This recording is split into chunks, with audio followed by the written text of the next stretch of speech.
Hello, কেমন আছেন আপনারা সবাই?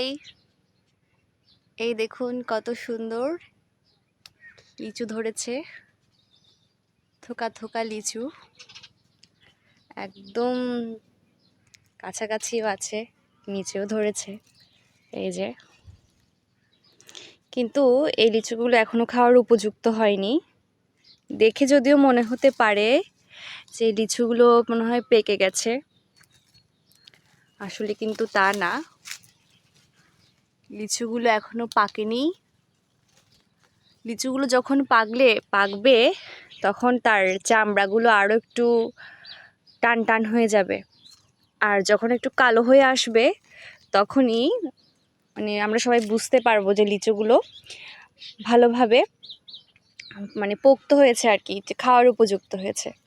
এখন যদি আমি লিচুগুলো খাই, খেতে স্বাদ হবে টক, আর যখন পেকে যাবে তখন যদি আমি লিচুগুলো খাই তাহলে লিচুগুলোর স্বাদ হবে মিষ্টি একেবারে। তো অনেক ধন্যবাদ আপনাদেরকে, এতক্ষণ ধরে দেখছেন। তারপরও গাছটা একটু দেখিয়ে দিই আপনাদের, কত সুন্দর গাছ, লিচু গাছ। এগুলো গ্রামের দিকে আসলে দেখা সম্ভব আর কি। ঠিক আছে, ধন্যবাদ আপনাদের সবাইকে, টাটা।